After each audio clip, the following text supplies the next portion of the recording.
नमस्कार दोस्तों, crescent education classes में आप सभी का स्वागत है। दोस्तों, हमने एक विशेष सीरीज चलाई है जो कि यूके पीएससी या यूके ट्रिपल एससी की परीक्षाओं के लिए बहुत ज़्यादा महत्वपूर्ण है। अगर आप यूके पीएससी या फिर यूके ट्रिपल एससी के किसी भी एग्जाम की तैयारी करते हैं, लाइक वीडियो, वीपीडीओ, पटवारी या फिर लोअर सबऑर्डिनेट, अपर सबऑर्डिनेट यानी कि उत्तराखंड पीसीएस, किसी भी एग्जाम की तैयारी के लिए सीरीज बहुत ज़्यादा फायदेमंद है।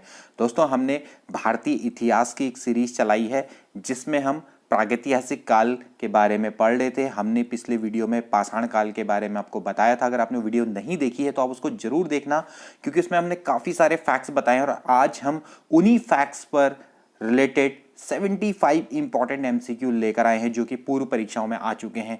यूके पीएससी की परीक्षा में आ चुके हैं, लोअर सबऑर्डिनेट में आ चुके हैं, अपर सबऑर्डिनेट में आ चुके हैं, उत्तराखंड के बहुत सारे एग्जाम में क्वेश्चंस आ चुके हैं।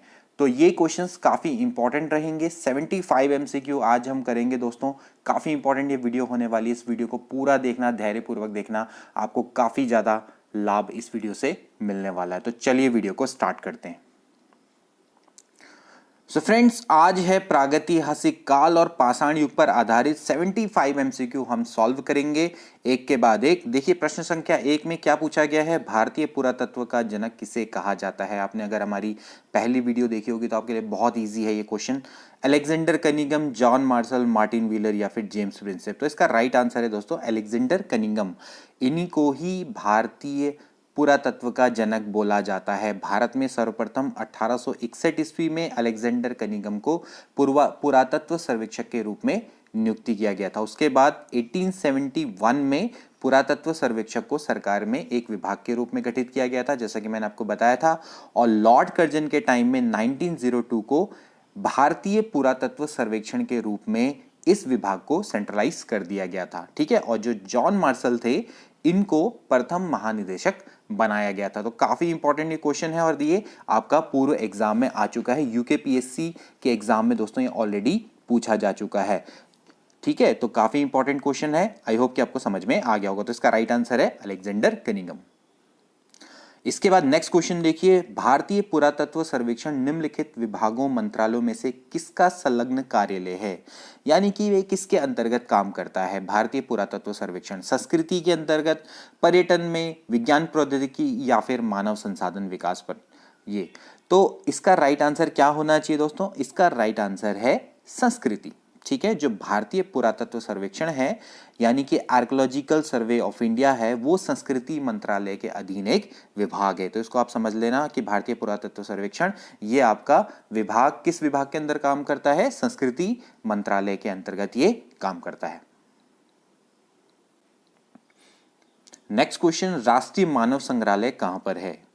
गुवाहाटी में, बस्तर में, भोपाल में या फिर चेन्नई में। अगेन एक और बहुत इंपॉर्टेंट क्वेश्चन जो कि आपका पीसीएस परीक्षा में आ चुका है। राष्ट्रीय मानव संग्रहालय कहां पर है, गुवाहाटी में, बस्तर में, भोपाल में, चेन्नई में। तो इसका राइट आंसर है दोस्तों, इसका राइट आंसर है भोपाल।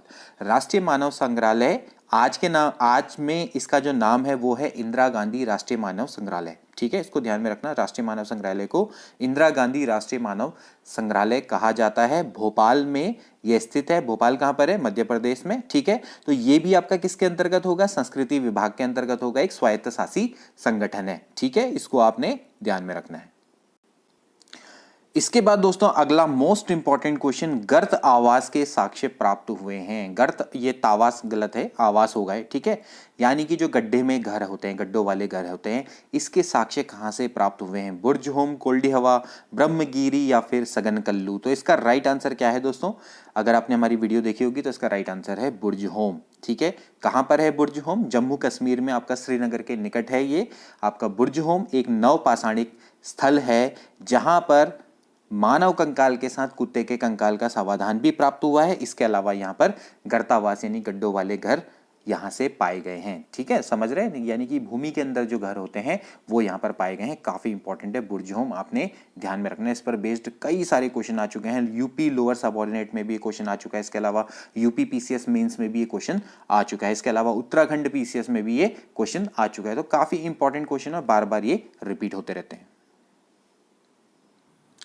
इसके बाद अगला क्वेश्चन काफी इंपॉर्टेंट, विंध्य क्षेत्र के किस शिलाश्रय से सर्वाधिक मानव कंकाल मिले हैं। काफी इंपॉर्टेंट क्वेश्चन है और हमने आपको ये पिछली वीडियो में अगर आपने हमारी थ्योरेटिकल वीडियो देखी होगी तो वहां पर आपको मैंने बताया था कि कहाँ से सर्वाधिक मानव कंकाल मिले हैं विंध्य क्षेत्र में। ठीक है, मोरहना पहाड़, घगरिया, बगईखोर या फिर लेखैया। तो इसका राइट आंसर है दोस्तों लेखैया। यूपी पीसीएस प्री में क्वेश्चन आया हुआ है।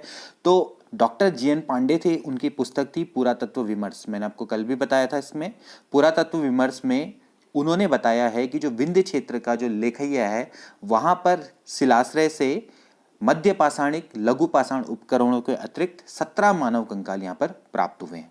ठीक है, तो जो विंध्य क्षेत्र है वो एक्चुअली किसको बताता है? मध्य पाषाणिक काल को बताता है। वहां से लघु पाषाण उपकरण प्राप्त हुए थे। जैसे कि हमने आपको बताया था कि जो मध्य पाषाण काल है वहां पर लघु पाषाण उपकरण पाए जाते थे। ठीक है, तो जो विंध्य क्षेत्र है वो आपका मध्य पाषाणिक युग के लिए प्रसिद्ध है। ठीक है, तो यहाँ पर जो ये शिलाश्रय था तो यहाँ पर 17 मानव कंकाल प्राप्त हुए थे। इसके अलावा लघु पाषाण उपकरण भी प्राप्त हुए थे। जो डॉक्टर जीएन पांडे हैं, इनकी बुक है पुरातत्व विमर्श, इसमें ये पाया गया है। ओके, ज्यादातर जो मानव कंकाल हैं वो सुरक्षित हालत में है, लेकिन अधिकांश उसमें क्या है? छत विछत है, मतलब कि थोड़ा खराब अवस्था में है। इसके अलावा मैंने आपको एक चीज और भी बताई थी कि अमेरिका के ओरेगन विश्वविद्यालय के जॉन आर लुकास, ठीक है, इनका भी नाम याद करना, जॉन आर लुकास। ठीक है, इन्होंने भी यहाँ पर शोध किया था और इन्होंने लेखैया में कुल 27 मानव कंकालों की अस्थियों का उल्लेख किया है। ठीक है, तो इनके अनुसार लेखैया में कुल 27 मानव कंकालों की अस्थियां मिली हैं। तो सीधा सीधी सी बात है कि किस शिलाश्रय में सर्वाधिक मानव कंकाल मिले हैं? वो है लेखैया, इसका राइट आंसर है। तो विंध्य क्षेत्र में सबसे ज्यादा मानव कंकाल मिले हैं लेखैया में। अगला प्रश्न बड़ा इंपॉर्टेंट, निम्नलिखित में से किस स्थान पर मानव के साथ कुत्ते को दफनाए जाने का साक्ष्य मिला है? जैसे कि मैंने अभी आपको बताया था, इसका राइट आंसर क्या होना चाहिए? बुर्ज होम। अभी ये मैंने आपको बताया था कि जो बुर्ज होम है जो कि आपका जम्मू कश्मीर में श्रीनगर के निकट है और ये एक आपका नवपाषाणिक स्थल है। यहाँ पर मानव कंकाल के संग उसके कुत्ते को दफनाए जाने का साक्ष्य मिला है। इसके अलावा यहाँ गर्तावास का भी साक्ष्य मिला है। इसके बाद अगला प्रश्न जो कि काफी इंपॉर्टेंट है, निम्न में से कौन सा स्थल प्रागैतिहासिक चित्रकला के लिए प्रसिद्ध है? बहुत इंपॉर्टेंट क्वेश्चन। अजंता, भीमबेटका, बाग या फिर अमरावती? तो हमने पिछली वीडियो में बताया था आपको। इसके लिए राइट आंसर क्या है दोस्तों? भीमबेटका। भीमबेटका कहाँ अवस्थित है? मध्य प्रदेश के रायसेन जिले में भीमबेटका प्रागैतिहासिक चित्रकला का एक सर्वश्रेष्ठ उदाहरण है। ठीक है, बहुत इंपॉर्टेंट है। भीमबेटका की गुफाएं में शैलाश्रय में एक तरह से औजार भी मिले हैं वहां पर, और जो औजार हैं वो 1 लाख ईसा पूर्व के हैं, यानी कि पूर्व पुरापाषाण काल से ये संबंधित है। ओके, इसके अलावा जैसे कि मैंने आपको बताया कि यहाँ पर विविध रंगों के शैल चित्र मिले हैं। ठीक है, जिसमें हाथी, सांबर, ईरन आदि के चित्र बनाए गए हैं। इसके बाद नेक्स्ट क्वेश्चन देखिए, राक का टीला निम्नलिखित में से किस नवपाषाण स्थल से संबंधित है? काफी इंपॉर्टेंट क्वेश्चन है। बुदिहाल, सगनकल्लू, गोल्डी हवा या फिर ब्रह्मगिरी? तो इसका राइट आंसर क्या होना चाहिए? वैसे गोल्डी हवा नहीं होगा, कोल्डी हवा होगा। ठीक है, इसको हम सही कर लेंगे। ठीक है, इसका है कोल्डी हवा। ठीक है, तो इसका राइट आंसर है दोस्तों सगनकल्लू। ठीक, जो राक का टीला है वो आपका एक नवपाषाण कालीन पुरा स्थल है। यहाँ पर जो राक के टीले हैं वो आपके कर्नाटक में जो मैसूर है उसके पास वेलारी जनपद है, तो वहाँ पर एक स्थान है सगनकल्लू। तो यहाँ से आपके राक के टीले पाए गए हैं। ठीक है, इसके अलावा एक जगह और है पिकली हल, ये भी आप ध्यान रखना। पिकली हल और सगनकल्लू ये 2 जगह हैं जहाँ से राक के टीले मिले हैं। तो इस पर बेस्ड क्वेश्चन भी दोस्तों आए हुए हैं। इसके बाद अगला प्रश्न देखिए, रॉबर्ट ब्रूस फुट थे क्या थे रॉबर्ट ब्रूस फुट? इसके बारे में मैंने आपको बताया था। रॉबर्ट ब्रूस फुट क्या थे दोस्तों? एक ये ब्रिटिश भूगर्भ वैज्ञानिक और पुरातत्वविद थे। तो इसका राइट आंसर क्या है? ए। काफी इंपॉर्टेंट क्वेश्चन है। देखिए, यूपी लोअर सबऑर्डिनेट परीक्षा में आ चुका है। इसके अलावा उत्तराखंड में भी ये क्वेश्चन यूके पीसीएस परीक्षा में भी आ चुका है। तो रॉबर्ट ब्रूस फुट आपके क्या थे? भूगर्भ वैज्ञानिक और पुरातत्वविद थे। ओके, इन्होंने 1863 में भारत में पाषाणकालीन बस्तियों में अन्वेषण की शुरुआत की थी। बहुत इंपॉर्टेंट है ये क्वेश्चन। ठीक है, इसके अलावा एक और चीज इन्होंने क्या किया था? हैंडेक्स संस्कृति का एक पहला हैंडेक्स प्राप्त किया था, यानी पहली कुल्हाड़ी प्राप्त की थी इन्होंने 1863 में। मद्रास के पास एक जगह है क्या? पल्लवरम। ठीक है, पल्लवरम में इन्होंने पहली हैंड एक्स प्राप्त की थी। तो काफ़ी इंपॉर्टेंट ये फैक्ट है मतलब इनके साथ, तो इसको आपने याद रखना है रॉबर्ट ब्रूस फूट का। तो इससे रिलेटेड क्वेश्चन भी आपके आ सकते हैं। अगला क्वेश्चन काफी इंपॉर्टेंट, उत्खनन के प्रमाण के अनुसार पशुपालन का प्रारंभ हुआ था। पशुपालन का प्रारंभ किस युग से हुआ था? काफी सिंपल क्वेश्चन है अब आपके लिए। देखिए, निम्न पूर्व पाषाण काल से, या फिर मध्य पूर्व पाषाण काल से, उच्च पुरा पाषाण काल से, या फिर मध्य पाषाण काल से। तो काफी इंपॉर्टेंट है, आप सोचिए इसका क्या राइट आंसर होगा।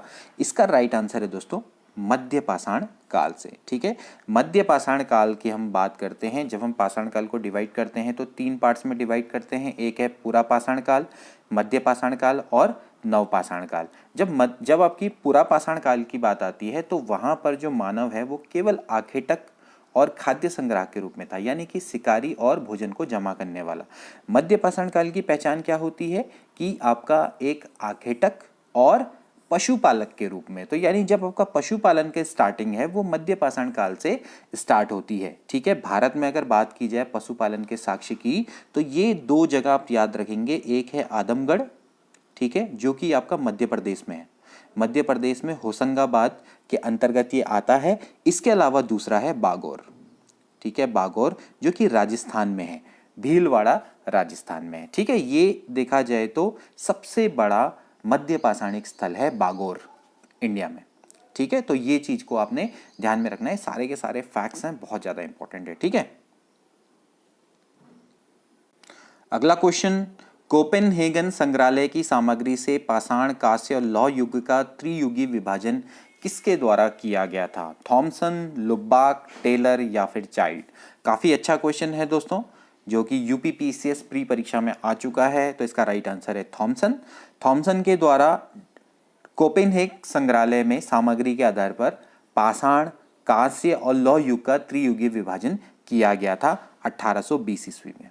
ठीक है, कोपेनहेगन संग्रहालय कहाँ पर है? ये है डेनमार्क में। ठीक है, और जो इनका नाम है थॉमसन का पूरा नाम है क्रिश्चियन जर्गेनसन थॉमसन। ठीक है, तो क्रिश्चियन थॉमसन भी आप याद कर सकते हैं। ठीक, तो 1820 में इन्होंने डेनमार्क में जो कोपेनहेगन संग्रहालय है वहां पर सामग्री के आधार पर पाषाण युग, कांस्य युग और लौह युग का त्रियुगीय विभाजन किया था। अगला प्रश्न काफी इंपॉर्टेंट, मध्य पाषाण काल में पशुपालन के प्रमाण के साक्ष्य कहां से मिले? अभी मैंने आपको बताया था मध्य पाषाण काल में 2 जगह हैं जहां से मिले हैं। एक है आदमगढ़ और दूसरा है बागौर। ठीक है, आदमगढ़ कहां पर है? होशंगाबाद मध्य प्रदेश में। और बागौर कहां पर है? भीलवाड़ा राजस्थान में। तो इसका सी वाला ऑप्शन करेक्ट है। अगला प्रश्न काफी इंपॉर्टेंट, निम्न में से किस स्थल से हड्डी के उपकरण प्राप्त हुए हैं? काफी इंपॉर्टेंट क्वेश्चन है दोस्तों। चौपानी मांडो, काकोरिया, महदहा या फिर सराय नाहर राय? तो इसका राइट आंसर है दोस्तों आपका महदहा। ठीक है, महदहा जो कि आपका मध्य पाषाणकालीन स्थल है और ये उत्तर प्रदेश के प्रतापगढ़ जिले में है। तो यहाँ से बड़ी मात्रा में हड्डी व सींग के निर्मित उपकरण प्राप्त हुए हैं। ठीक, GR शर्मा ने इस क्षेत्र को 3 क्षेत्रों में बांटा है। मतलब यहाँ पर 3 क्षेत्रों का इन्होंने उल्लेख किया था, झील क्षेत्र, बूचड़खाना संकुल क्षेत्र और कब्रिस्तान निवास क्षेत्र। यानी कि 3 क्षेत्रों में इन्होंने बांटा था और जो बूचड़खाना संकुल क्षेत्र था वहां से हड्डी और सींग निर्मित उपकरण व आभूषण बड़े पैमाने में पाए गए। तो महदहा ये भी एक काफी इंपॉर्टेंट पूरा स्थल है और इसको भी आपने ध्यान में रखना है। मध्य पाषाण कालीन स्थल है ये और उत्तर प्रदेश के प्रतापगढ़ जिले में अवस्थित है। अगला क्वेश्चन, एक ही कब्र से 3 मानव कंकाल मिले हैं। एक ही कब्र से 3 मानव कंकाल कहाँ मिले हैं? यूपीपीसीएस प्री में आ चुका है क्वेश्चन ये। सराय नाहर राय से, दमदमा से, महदहा से या फिर लंगनाज से? काफी इंपॉर्टेंट क्वेश्चन है। तो एक ही कब्र से 3 मानव कंकाल कहाँ मिले थे? इसका राइट आंसर है दोस्तों दमदमा। दमदमा एक प्लेस है जो कि आपकी मध्य गंगा घाटी में प्रतापगढ़ जिले में अवस्थित है। ठीक है, तो प्रतापगढ़ जो जिला है वहां पर सराय नाहर राय, दमदमा, महदा इन 3 जगहों में उत्खनन हुआ था। ठीक है।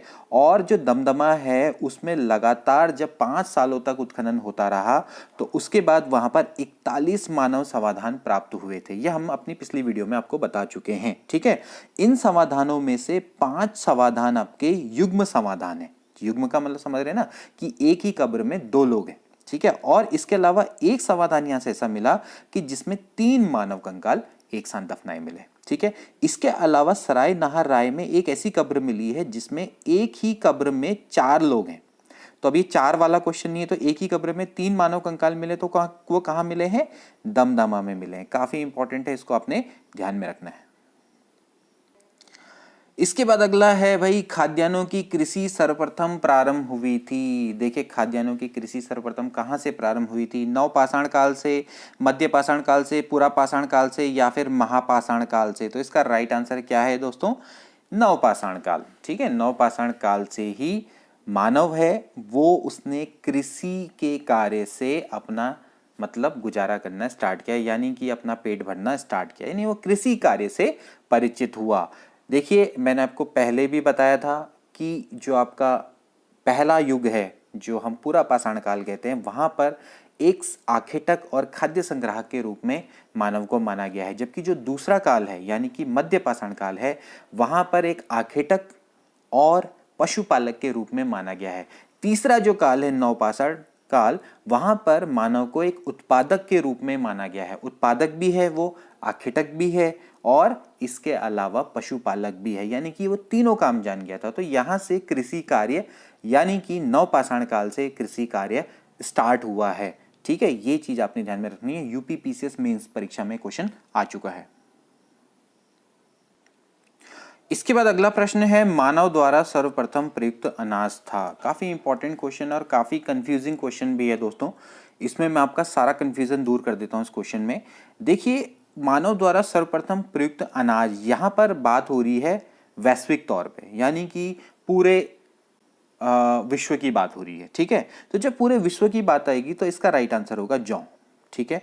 यहाँ पर भारतीय उपमहाद्वीप की बात नहीं हो रही है। तो मानव द्वारा जो सर्वप्रथम प्रयुक्त अनाज था वो था आपका जौ, जो कि देखा जाए तो भूमध्य सागर व ईरान के मध्य स्थित एक पश्चिम एशिया के देश हैं, वहां पर ये उगाया गया था पहली बार, ठीक है। तो 8000 ईस्वी पूर्व के निकट आसपास यहाँ पर इसको उगाया गया था, ठीक है। तो वैसे देखा जाए तो स्टार्टिंग के कौन कौन से थे? जौ, गेहूं, चावल, मक्का, बाजरा, सोरगम, राई, जई, ये सारे के सारे मतलब जो 8 खाद्य अनाज हैं, इनका प्रयोग उस समय पर मानव के द्वारा किया गया था, ठीक है। तो उसमें स्टार्टिंग हुई थी जौ से। अब अगर बात करी जाएगी जैसे कि अब भारतीय उपमहाद्वीप की, तो भारतीय उपमहाद्वीप में जो प्राचीनतम कृषि के साक्ष्य हैं वो है मेहरगढ़ से, ठीक है। मेहरगढ़ में, तो मेहरगढ़ से प्राप्त किए गए। अब जो मेहरगढ़ है वो है इस समय पर पाकिस्तान में बलूचिस्तान पे, ठीक है, पाकिस्तान के बलूचिस्तान में। तो वो एग्जैक्टली भारत में नहीं है। अब अगर तो बिल्कुल एग्जैक्ट भारत की बात की जाएगी तो वो है आपका कोल्डी हवा, ठीक है, जो कि इलाहाबाद में है, ठीक है। कोल्डी हवा, यहां से मेहरगढ़ से मिले थे आपके गेहूं के साक्ष्य, और कोल्डी हवा से मिले हैं इलाहाबाद से चावल के साक्ष्य, जो कि बेलन घाटी में, ठीक है।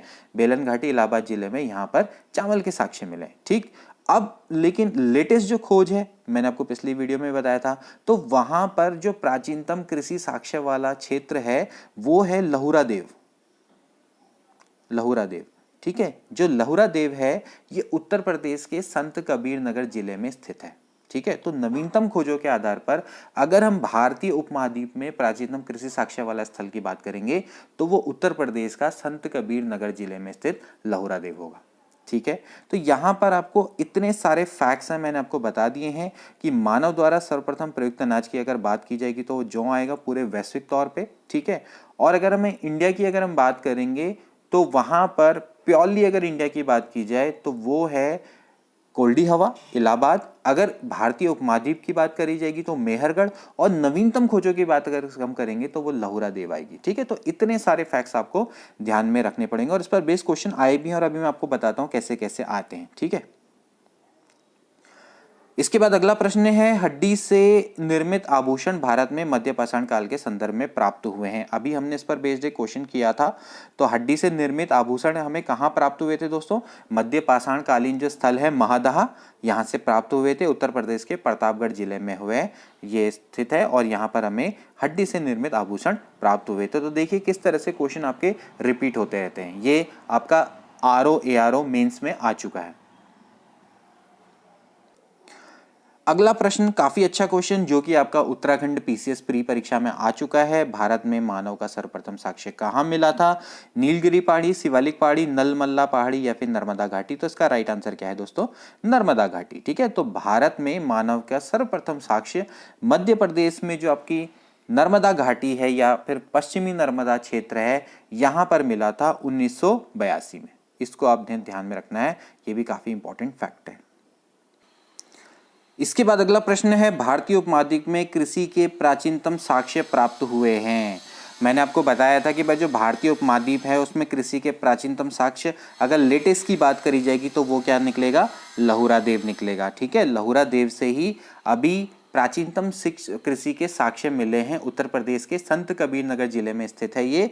ठीक है, यहाँ पर 8000 से 9000 ईस्वी पूर्व के मध्य चावल के साक्ष्य प्राप्त हुए हैं। इससे पहले चावल के साक्ष्य वाला जो मतलब जो आपका स्थल था वो था कोल्डी हवा भारत में। ठीक है, कोल्डी हवा इलाहाबाद में, यहाँ से सबसे पहले चावल के साक्ष्य मिले थे।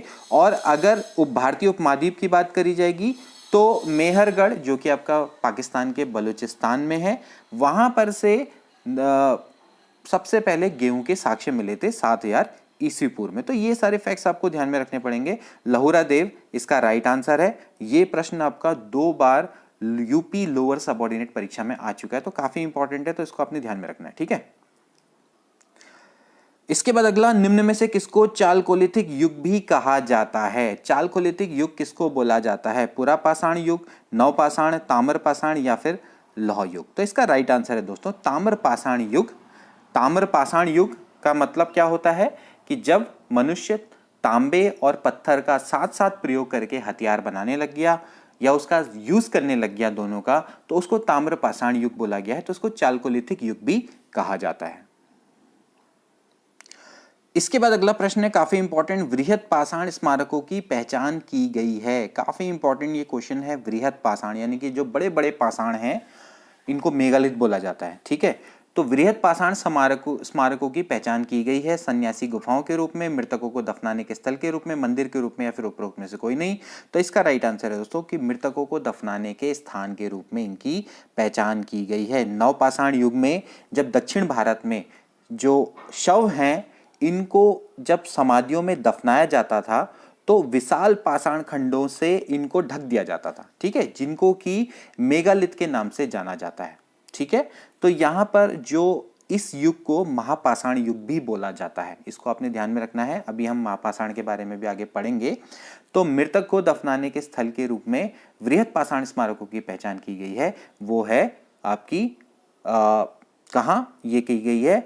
आपकी मतलब ये की गई है आपकी मेगालिथ के नाम से इसको जाना जाता है और ये दक्षिण भारत की एक तरह से सभ्यता थी। ठीक, तो समाधियों को दफनाने की यहाँ पर परंपरा रही थी और नवपाषाण युग से ये संबंधित है। इसके बाद अगला प्रश्न, नवदातोली किस राज्य में अवस्थित है? काफी इंपॉर्टेंट है नवदातोली। नवदातोली दोस्तों आपका मध्य प्रदेश में अवस्थित है। ठीक है, नवदातोली आपका मध्य प्रदेश में अवस्थित है और इसका उत्खनन जो दक्कन कॉलेज के पूना के प्रोफेसर थे SD संकालिया, ठीक है, ये सांकलिया, कभी कभार संकालिया भी लिखा होता है कई जगह, तो SD सांकलिया इन्होंने इसका उत्खनन कराया था। ठीक है, और ये आपका एक ताम्रपाषाणिक ग्राम स्थल है। ठीक है, इसको अपने ध्यान में रखना। अभी हम ताम्रपाषाण के बारे में पढ़ेंगे, लेकिन आज मैंने काफ़ी इंपॉर्टेंट क्वेश्चन जो थे इनको मैंने सोचा कि मिस ना किया जाए, तो ये भी आपका दोस्तों लोअर सबऑर्डिनेट परीक्षा में आ चुका है। नवदातोली का उत्खनन SD सांकलिया के द्वारा किया गया था और काफ़ी इंपॉर्टेंट है, ये है मध्य प्रदेश में अवस्थित। इसके बाद अगला प्रश्न देखिए, क्वेश्चन आ ही गया, नवदा तोली का उत्खनन किसने किया था। ठीक है, तो नवदा तोली का जो उत्खनन है दोस्तों किसके द्वारा किया गया था, SD सांकलिया के द्वारा किया गया था। इससे पहला वाला क्वेश्चन यूपी PCS मेंस में आ चुका है और ये क्वेश्चन आपका यूपी लोअर सबऑर्डिनेट परीक्षा में आ चुका है। तो नवदा तोली काफी इंपॉर्टेंट है, ताम्र पाषाणी ग्राम स्थल है, इसको भी आपने ध्यान में रखना।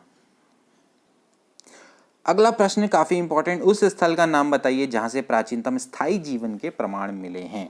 स्थायी जीवन के प्रमाण कहां से मिले हैं, धौलवीरा से, किले गुल मोहम्मद से, कालीबंगा से या फिर मेहरगढ़ से।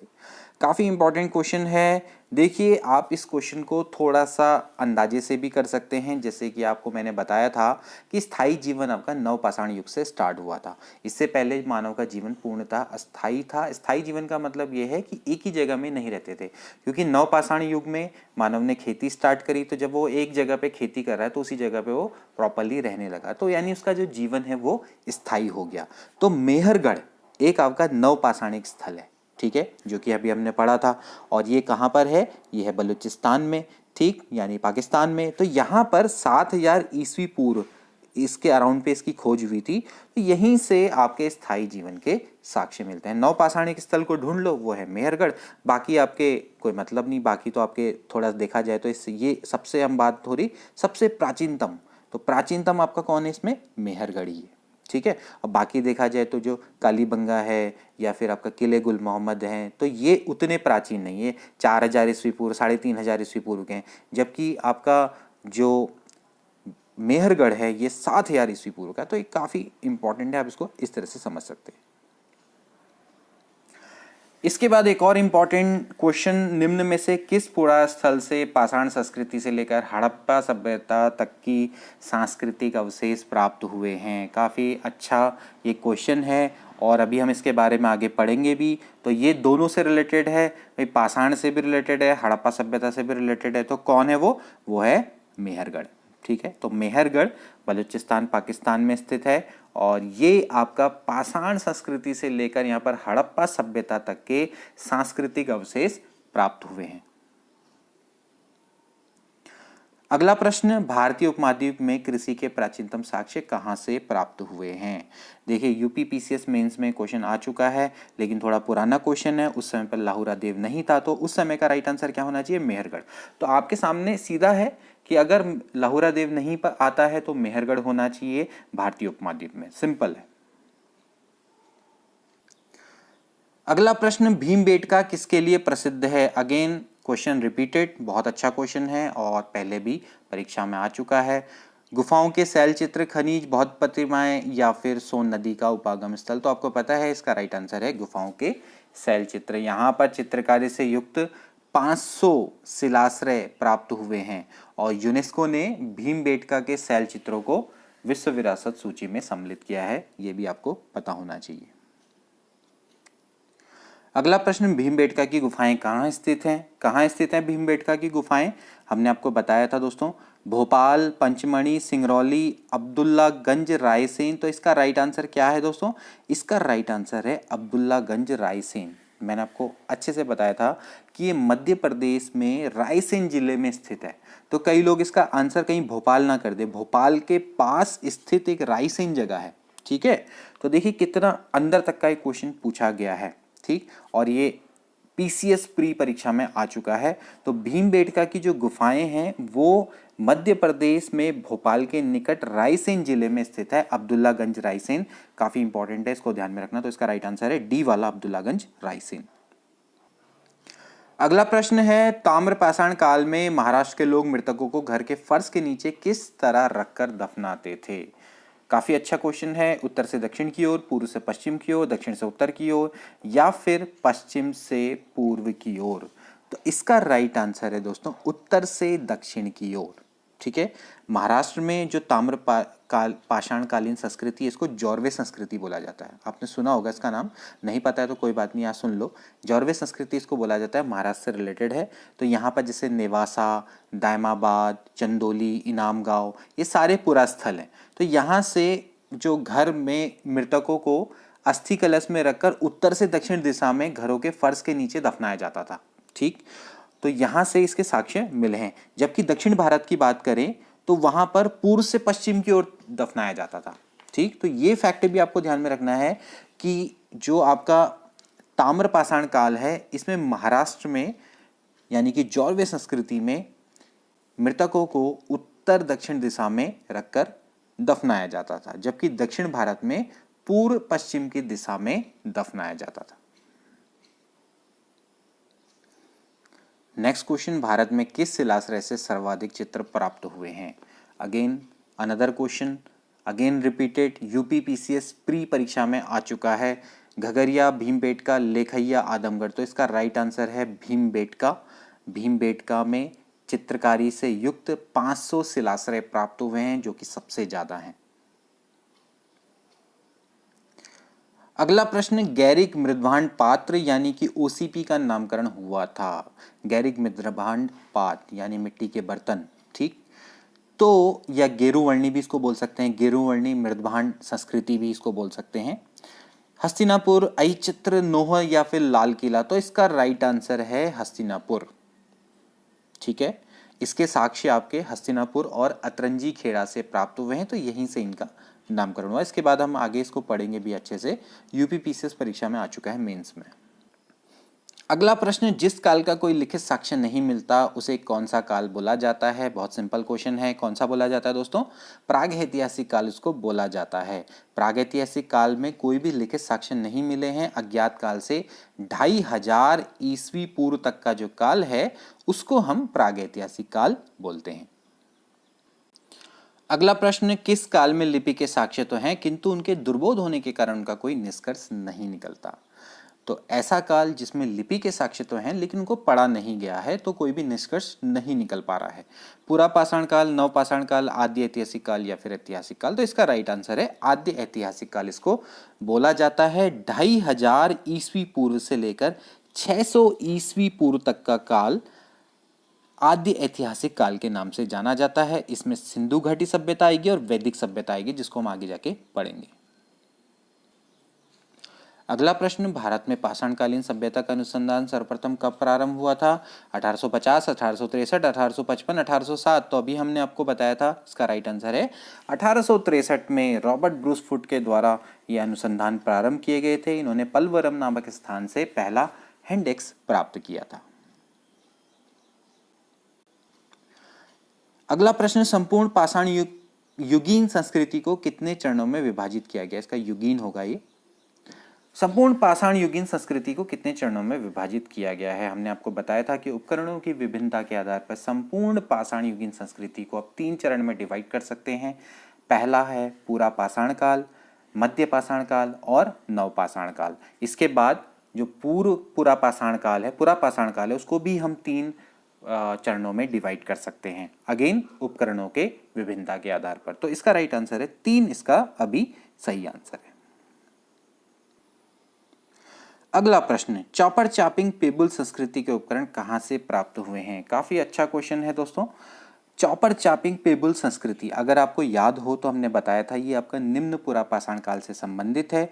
निम्न पुरा पाषाण काल कहां से कहां तक चलता है? ये चलता है 5 लाख ईसा पूर्व से 50,000 ईसा पूर्व। 5 लाख से 50,000, ठीक है, ईसा पूर्व तक का जो काल है उसको हम निम्न पुरा पाषाण काल से जानते हैं, ठीक है। इसमें मानव मूलतः क्वार्टजाइट पत्थरों का प्रयोग करते थे हथियार बनाने के लिए, ठीक। और यहाँ पर के जो उपकरण हैं उनको 2 संस्कृतियों में डिवाइड किया गया है। एक है चॉपर चॉपिंग पेबल संस्कृति, दूसरी थी हैंडेक्स संस्कृति, जिसके बारे में अभी हमने पढ़ा। तो जो चॉपर चॉपिंग पेबल संस्कृति है वो आपकी सोहन नदी घाटी से संबंधित है। तो सोहन नदी घाटी जो कि पंजाब में स्थित है, जो पंजाब कहाँ स्थित है? पाकिस्तान में। पाकिस्तान वाले पंजाब से हम बात करते हैं, ठीक है। तो सोहन नदी घाटी में यहाँ पर चॉपर चॉपिंग पेबल संस्कृति के उपकरण प्राप्त हुए हैं। ध्यान रहे, चॉपर चॉपिंग पेबल संस्कृति पूर्व पुरा पाषाण काल या फिर हम इसको निम्न पुरा पाषाण काल भी कह सकते हैं, उससे ये रिलेटेड है। ऐसा क्वेश्चन भी आ सकता है, तो आपने इस चीज को भी ध्यान में रखना है, ठीक है। अगला प्रश्न, 1863 ईस्वी में रॉबर्ट ब्रूस फुट ने किस स्थान पे पहला हैंडेक्स प्राप्त किया था? तो अभी मैंने आपको बताया इसका राइट आंसर क्या है, पल्लवरम। पल्लवरम में रॉबर्ट ब्रूसफुट ने सबसे पहला हैंडेक्स प्राप्त किया था। हालांकि जो हैंडेक्स संस्कृति है अभी चॉपर चाबिंग पेबुल संस्कृति और हैंडेक्स संस्कृति पूरा पाषाणकालीन संस्कृति है, पूर्व पूरा पाषाणकालीन संस्कृति है। यहाँ पर अगर हैंडेक्स संस्कृति के जो पहले उपकरण की बात की जाएगी तो वो मिले थे अतिरपक्कम और बदमदूरे। अतिरमपक्कम और बदमदूरे से हैंडेक्स संस्कृति के उपकरण भी प्राप्त हुए थे। ये भी काफी अच्छा क्वेश्चन है। तो पल्लवरम से पहला कुल्हाड़ी प्राप्त हुई। अगला प्रश्न, फलक संस्कृति किस युग को बोला जाता है? काफी अच्छा क्वेश्चन है। फलक संस्कृति किसको बोला जाता है? जैसे कि मैंने आपको बताया था, विभिन्न उपकरणों के आधार पर पुरा पाषाण काल को भी 3 भागों में डिवाइड कर सकते हैं। पहला वाला था पूर्व पुरा पाषाण काल, दूसरा था मध्य पुरा पाषाण काल और तीसरा था उच्च पुरा पाषाण काल। तो ये आपका मध्य पुरा पाषाण काल से संबंधित है। मध्य पुरा पाषाण काल जो कि 50,000 ईस्वी पूर्व से 40,000 ईस्वी पूर्व तक का काल है। ठीक, तो मध्य पुरा पाषाण काल में फलकों का अधिक प्रयोग किया जाता था। फलक उपकरण, फलक क्या होता है? जैसे एक पत्थर से एक फलक एक प्रकार का औजार होता है जिसको पत्थर से तोड़ के बनाया जाता है। ठीक, तो वो उन उपकरणों का प्रयोग ज्यादा होता था। फलक जैसे वेदनी, छेदनी, खुरचनी, इस टाइप के हथियार होते थे। तो इन हथियारों की अधिकता के कारण मध्य पुरा पाषाण काल को फलक संस्कृति भी बोला जाता है। ये क्वेश्चन भी काफी इंपॉर्टेंट है, तो सी वाला ऑप्शन इसका करेक्ट है। तो ये चीज को अपने ध्यान में रखना है। अगला प्रश्न, अतिरमपक्कम से पूर्व पाषाण काल के उपकरण किसने खोजे थे? जैसे कि मैंने आपको बताया अभी, पूर्व पाषाण काल के जो उपकरण हैं वो अतिरमपक्कम से भी प्राप्त किए गए थे, हैंडेक्स संस्कृति के। और ये रॉबर्ट ब्रूसफुट के फ्रेंड थे किंग, इनके द्वारा प्राप्त किए गए। तो किंग ने अतिरमपक्कम से पूर्व पाषाण कालीन संस्कृति के उपकरण खोज निकाले थे। ठीक, अगला प्रश्न, सोहन नदी घाटी में महत्वपूर्ण अनुसंधान किसके द्वारा किए गए? सोहन नदी घाटी में महत्वपूर्ण अनुसंधान किसके द्वारा किए गए? G R. Sharma, Robert Bruce Foote, de Terra या फिर सी.एल. कार्लाइल? तो इसका राइट आंसर है डी टेरा। डी टेरा ने 1935 में यहाँ पर महत्वपूर्ण अनुसंधान किए थे। काफ़ी इंपॉर्टेंट है। और एल कैम्ब्रिज अभियान दल था इनका। इन्होंने सोहन घाटी में बहुत महत्वपूर्ण अनुसंधान किए थे। ये क्वेश्चन भी आपको ध्यान में रखना है। अगला प्रश्न, बेलन घाटी में किसके निर्देशन में अनुसंधान किया गया? बेलन घाटी, बेलन घाटी है दोस्तों इलाहाबाद में, इलाहाबाद ऑफ कोर्स उत्तर प्रदेश में। ठीक, तो इलाहाबाद विश्वविद्यालय के जी.आर. शर्मा के निर्देशन में यहाँ पर अनुसंधान किया गया था। ठीक, ये आपका पूर्व पुरा पाषाण काल से संबंधित है। जैसे कि हमने आपको पहले भी बताया है, यहाँ पर 44 पुरास्थल प्राप्त हुए हैं। ठीक है, इनका लोहंदा नाला क्षेत्र काफी प्रसिद्ध है क्योंकि यहाँ से अस्थि निर्मित यानी कि हड्डियों से निर्मित मातृ देवी की प्रतिमा मिली थी, जिसको कि कौशाम्बी संग्रहालय में सुरक्षित रखा गया। तो ये सारे फैक्ट्स हमने आपको बताए हैं पहले। अगला प्रश्न, भारत में मध्य पाषाण काल के विषय में 1867 ईस्वी में विंध्य क्षेत्र में किसने लघु पाषाण उपकरण खोज निकाले? अभी हमने विंध्य क्षेत्र के बारे में पढ़ा था। विंध्य क्षेत्र में हमें जब लघु पाषाण उपकरण मिले तो वहीं से मध्य पाषाण काल के विषय में जानकारी प्राप्त हुई और इस जानकारी को दिया था सी.एल. कार्लाइल ने। ठीक है, सी.एल. कार्लाइल ने ही सर्वप्रथम यहाँ पर अनुसंधान किया 1867 में और लघु पाषाण उपकरण यानी कि लघु पाषाण उपकरण खोज निकाले, जिनको कि माइक्रोलिथ बोला जाता है। तो इसलिए मध्य पाषाण काल को माइक्रोलिथ युग भी बोला जाता है। तो कभी आपसे क्वेश्चन आ सकता है माइक्रोलिथ युग किसको बोला जाता है? ठीक, तो मध्य पाषाण काल में हमेशा क्या थे? छोटे हथियार पाए गए थे, काफी छोटे छोटे पत्थरों के हथियार पाए गए थे। तो ये इसकी एक विशेषता है मध्य पाषाण काल की। अगला प्रश्न, मानव भारत में मानव अस्थि पंजर सर्वप्रथम किस काल से प्राप्त होने लगे? तो इसका भी राइट आंसर है मध्य पाषाण काल। मध्य पाषाण काल से ही भारत में मानव अस्थि पंजर सर्वप्रथम प्राप्त होने लगे। अगला प्रश्न, लंगनाज कहाँ स्थित है? लंगनाज जो कि अगेन एक मध्य पाषाणिक स्थल है, ये दोस्तों आपका गुजरात में अवस्थित है। गुजरात में लंगनाज एक बहुत ही महत्वपूर्ण पुरास्थल है, मध्य पाषाणिक पुरास्थल है। यहाँ पर भी लघु पाषाण उपकरण पाए गए हैं। इसके अलावा पशुओं की हड्डियां, कब्रिस्तान और कुछ मिट्टी के बर्तन भी यहाँ से पाए गए हैं। अगला प्रश्न, पुरातत्व विमर्श पुस्तक के लेखक कौन है? अभी मैंने आपको ऊपर बताया था, पुरातत्व विमर्श पुस्तक के लेखक हैं जयनारायण पांडे। जयनारायण पांडे की पुस्तक है पुरातत्व विमर्श। इसी में ही महदहा, सराय नाहर राय एवं दमदमा, इन तीनों स्थलों के बारे में पता लगा है और यहाँ से पता लगा है कि यहाँ हड्डी के उपकरण और आभूषण पाए गए हैं। ये भी आपको ध्यान में रखना है। अगला प्रश्न, महादहा कहाँ अवस्थित है? अभी हमने आपको बताया था, महादहा आपका उत्तर प्रदेश में अवस्थित है, प्रतापगढ़ में उत्तर प्रदेश में अवस्थित है। हड्डी और सींग से निर्मित उपकरण यहाँ पर प्राप्त हुए थे। जी.आर. शर्मा ने महादहा को 3 क्षेत्रों में बांटा था या 3 क्षेत्रों में उल्लेख किया गया, जैसे कि मैंने आपको बताया था, झील क्षेत्र, बूचड़खाना संकुल क्षेत्र और कब्रिस्तान निवास क्षेत्र। अगला प्रश्न काफी इंपॉर्टेंट, ऐसी समाधि कहाँ मिली है जिसमें 4 मानव कंकाल एक साथ दफनाए गए हैं?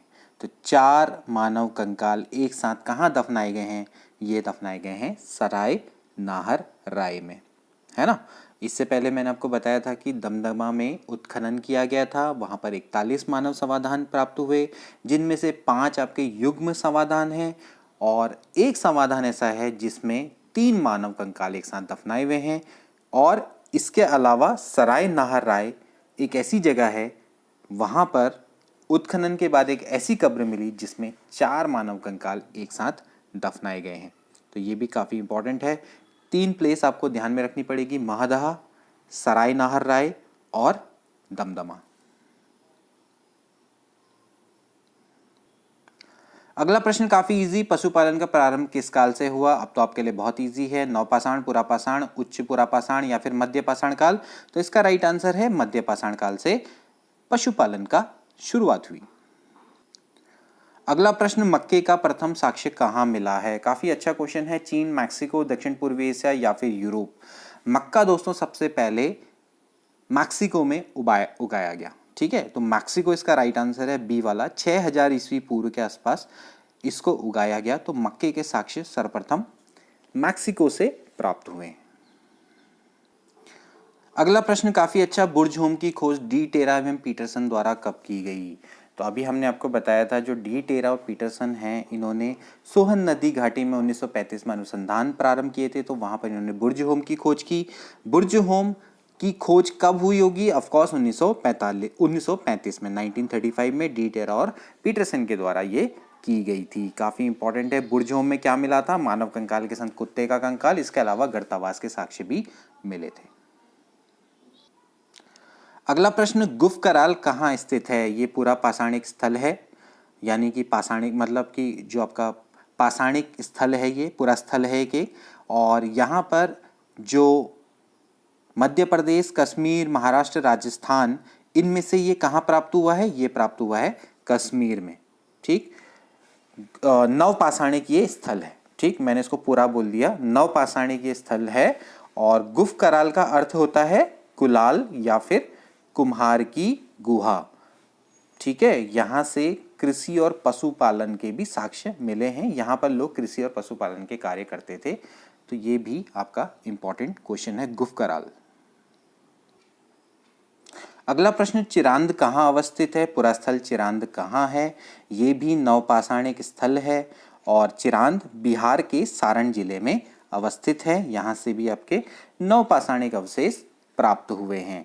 और देखा जाए तो बुर्ज होम यानी कि जम्मू कश्मीर के पश्चात चिरांद से ही सर्वाधिक मात्रा में नवपाषाणिक उपकरण प्राप्त हुए हैं। यहाँ से हड्डी के भी अनेक उपकरण प्राप्त हुए हैं। अगला प्रश्न, बोरी नामक स्थान कहाँ पर अवस्थित है? बोरी नामक स्थान दोस्तों महाराष्ट्र में अवस्थित है। क्यों हमने इस क्वेश्चन को डाला है? देखिए, जो बोरी है ये महाराष्ट्र में अवस्थित है। यहाँ पर अभी जो तथ्य मिले हैं उनके विश्लेषण के आधार पर मानव की उपस्थिति भारतीय उपमहाद्वीप में 14 लाख वर्ष पूर्व मानी जा रही है।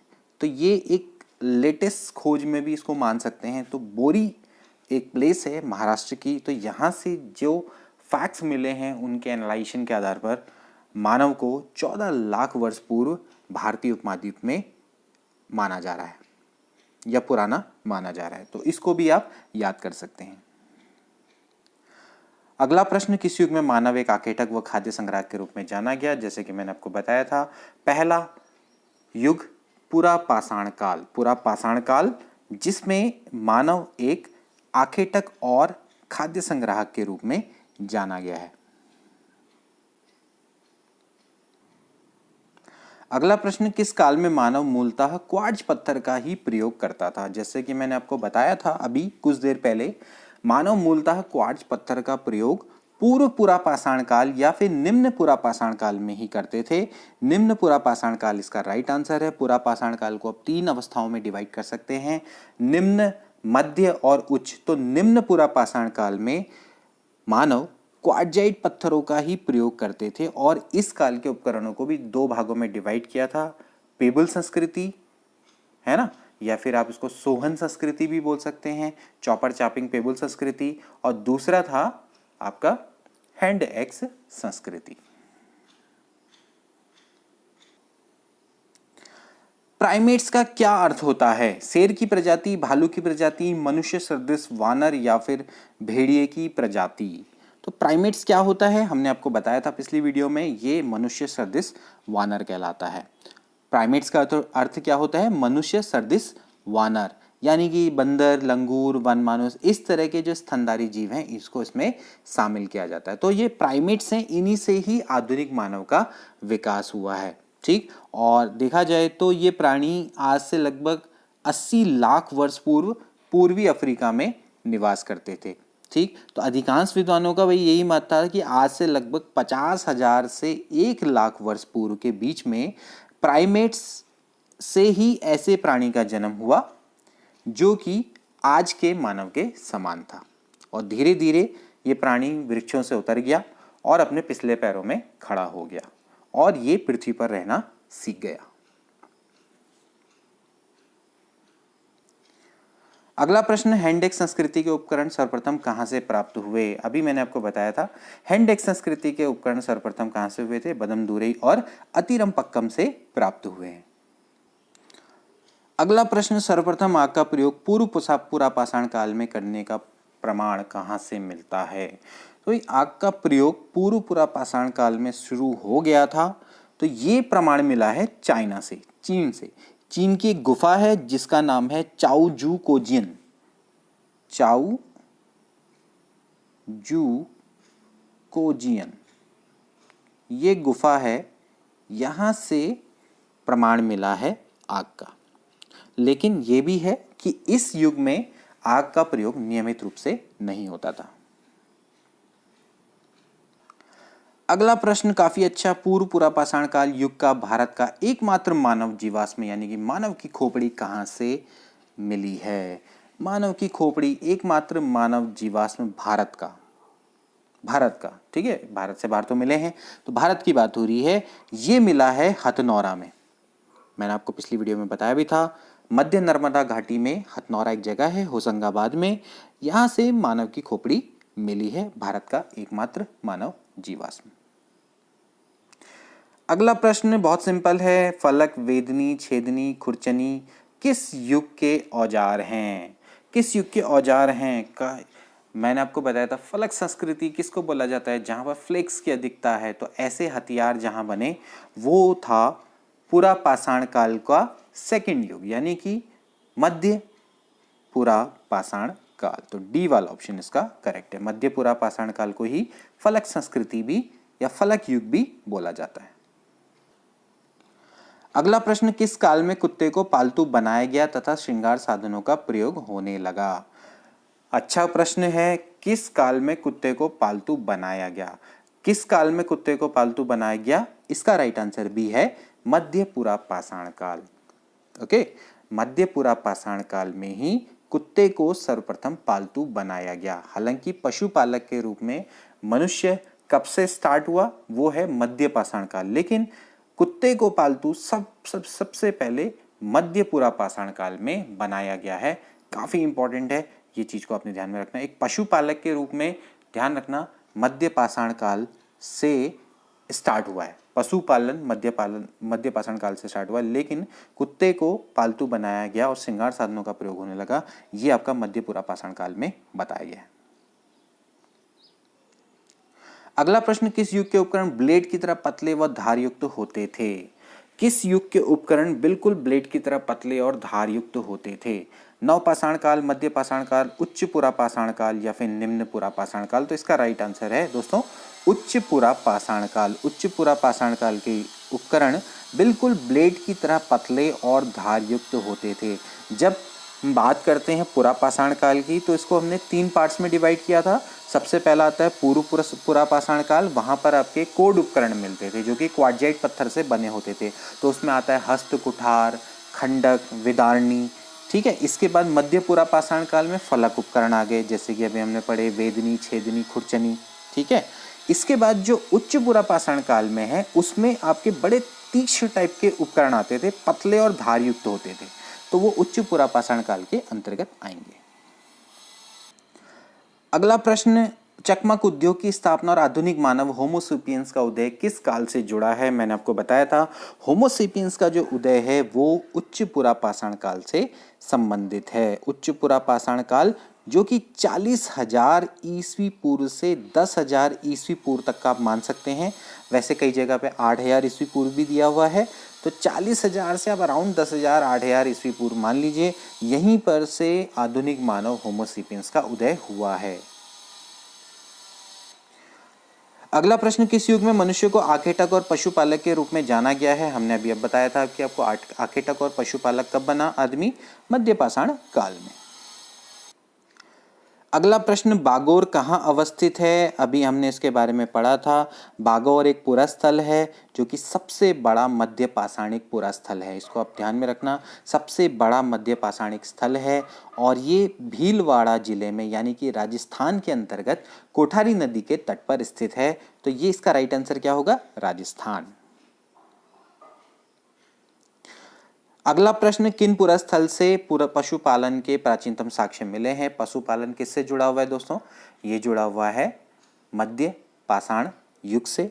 तो मध्य पाषाण युग से अगर हम बात करेंगे तो कौन कौन है? वो हैं बागौर और आदमगढ़। बागौर और आदमगढ़, यहाँ से ही पशुपालन के प्राचीनतम साक्ष्य प्रस्तुत हुए हैं या मिले हैं। बागौर कहाँ स्थित है? राजस्थान में। आदमगढ़ कहाँ है? मध्य प्रदेश में। इनको आपने याद रखना है। अगला प्रश्न, भारत में नवपाषाण काल से संबंधित पुरातात्विक खोज करने का श्रेय किसको जाता है? नवपाषाण से संबंधित, अब नवपाषाण आ गया तो नवपाषाण से संबंधित पुरातात्विक खोज का श्रेय जाता है डॉक्टर प्राइमरोज को। डॉक्टर प्राइमरोज ने ही नवपाषाण से संबंधित खोज की थी इंडिया में, और इन्होंने 1842 में कर्नाटक के पास एक जगह है लिंगसुगूर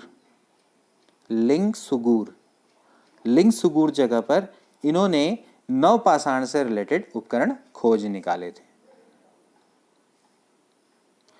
अगला प्रश्न आ गया भाई, पुरा स्थल लिंगसुगूर कहाँ अवस्थित है? अभी हमने बताया है कहाँ पर अवस्थित है, कर्नाटक में ये अवस्थित है। अगला प्रश्न, कृषि एवं पहिए का आविष्कार किस युग की देन है? किस युग की देन है भाई? निम्न पुरा पाषाण काल, उच्च पुरा पाषाण काल, नव पाषाण काल या फिर मध्य पाषाण काल? तो अभी हमने इसको पढ़ा था, इसका राइट आंसर है नव पाषाण काल। कृषि एवं पहिया, नव पाषाण काल में मनुष्य को एक उत्पादक के रूप में माना गया है, तो भाई कृषि हो गई सबसे पहले और दूसरा हो गया पहिया। तो इन दोनों का आविष्कार नव पाषाण युग में हुआ था। अगला प्रश्न, नवपाषाण काल के प्रथम प्रस्तर उपकरण ला मसूरिये द्वारा कहाँ से प्राप्त किए गए? देखिए कहाँ से प्राप्त किए गए, ये प्राप्त किए गए टोन्स नदी घाटी से प्राप्त किए गए थे 1860 में।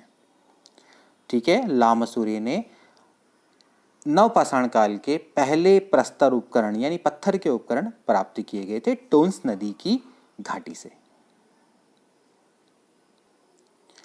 अगला प्रश्न देखिए, भारत में पहली बार ग्रामीण सभ्यता की स्थापना किस युग में हुई? काफ़ी अच्छा क्वेश्चन है, काफ़ी देखा जाए तो काफ़ी टफ क्वेश्चन भी है एक तरह से। पुरा पाषाण काल, मध्य पाषाण काल, ताम्र पाषाण काल या फिर उच्च पुरा पाषाण काल? तो इसका राइट आंसर है ताम्र पाषाण काल। ताम्र पाषाण काल एक ऐसी सभ्यता थी जो कि भारत में ग्रामीण सभ्यता की स्थापना इसने की थी। और तकनीकी दृष्टि से अगर हम देखें तो जो ताम्रपाषाण अवस्था है वो हड़प्पा की कांस्य संस्कृति से पहले की है। लेकिन हम कालक्रम के अनुसार में भारत की हड़प्पा कांस्य संस्कृति है, उससे पहले हम ताम्रपाषाण युगीन संस्कृति के बारे में पढ़ेंगे। ठीक, वैसे होता क्या है कि जो ताम्रपाषाण अवस्था है वो हड़प्पा के कांस्य युगीन संस्कृति से पहले की है। ठीक है, लेकिन हम हड़प्पा की कांस्य संस्कृति पहले पढ़ेंगे और फिर ताम्रपाषाण युगीन संस्कृति के बाद में मतलब उसके डिस्कस करेंगे। हालांकि हमारी जो अगली वीडियो है उसमें हम ताम्रपाषाण युग के बारे में ही पढ़ने वाले हैं। अगला प्रश्न, किस काल के लोग कृषि पशुपालन दोनों तरह के कार्य करते थे? अभी हमने इसके बारे में पढ़ा, यह है नवपाषाण युग। नवपाषाण में कृषि का कार्य भी करते थे लोग, पशुपालन का कार्य भी करते थे, शिकारी भी थे, है ना, तीनों काम करते थे। अगला प्रश्न, पुरास्थल जलीलपुर कहाँ अवस्थित है? जलीलपुर बंगाल, पाकिस्तान, उत्तर प्रदेश, जम्मू कश्मीर। इसका राइट आंसर है पाकिस्तान। जलीलपुर पाकिस्तान में उपस्थित है, यह अवस्थित है। यहाँ पर से मछली पकड़ने के साक्ष्य मिले थे, जैसे कि जाल डुबो के आप मछली पकड़ते हैं ना, तो वही कि भाई आपने जाल डुबोया और उसको मतलब उससे मछली पकड़ने के साक्ष्य मिले हैं। तो पाकिस्तान में यह प्लेस अवस्थित है जलीलपुर, इसका आप ध्यान में रखना। फिर से ये आपका एक नवपाषाणिक स्थल है। मछली पकड़ने के साक्ष्य भी अगर आपसे पूछा जाएगा कि भाई मछली पकड़ना किस में आता है, तो ये भी एक तरह से नवपाषाण युग में आता है। इसके बाद इस सेशन का आखिरी क्वेश्चन दोस्तों, पुरास्थल सारूतारू कहाँ अवस्थित है? पुरास्थल सारूतारू ये है दोस्तों असम में अवस्थित। असम में गुवाहाटी के निकट ये अवस्थित है। और यहाँ पर जब उत्खनन हुआ था तो पुराने ज़माने की कुल्हाड़ियाँ यानी कि आदिम कुल्हाड़ियाँ और चित्रित मृद्भांड यहाँ से प्राप्त हुए थे। तो ये भी काफ़ी एक इम्पॉर्टेंट पुरास्थल है सारूतारू। तो ऐसे क्वेश्चन दोस्तों आपके एग्जाम में पूछे जाते हैं। तो कैसी लगी आपको वीडियो? 75 क्वेश्चंस आपके हमने करे हैं इसमें, और 75 से हमने ज़्यादा ही क्योंकि हमने हर क्वेश्चन को अच्छे से डिस्कस किया है। आई होप कि पाषाण युगीन संस्कृति आपको अच्छे से समझ में आ गई होगी और ये क्वेश्चंस आपके लिए काफ़ी इंपॉर्टेंट साबित होंगे आने वाले एग्जाम में। चाहे आप VPDO की तैयारी करते हो, चाहे आप पटवारी की तैयारी करते हो, चाहे PCS की तैयारी कर रहे हो, चाहे आप समीक्षा अधिकारी किसी भी एग्ज़ाम की आप तैयारी करो, ये वीडियो आपके लिए बहुत ज़्यादा इम्पॉर्टेंट है। तो अगर आपको हमारा काम पसंद आता है तो इसको शेयर करना ना भूलें। जितने भी एस्पिरेंट्स हैं इसको शेयर करें, और आप जब इसमें कमेंट करते हैं, इन वीडियोस को लाइक करते हैं, तो हमें एक मोटिवेशन मिलता है कि आपके लिए इससे भी ज़्यादा बेहतर और बहुमूल्य वीडियोस आपके लिए लेकर आएँ और आपको समय समय पर गाइड करते रहें। मिलते हैं अगले वीडियो में। Good bye.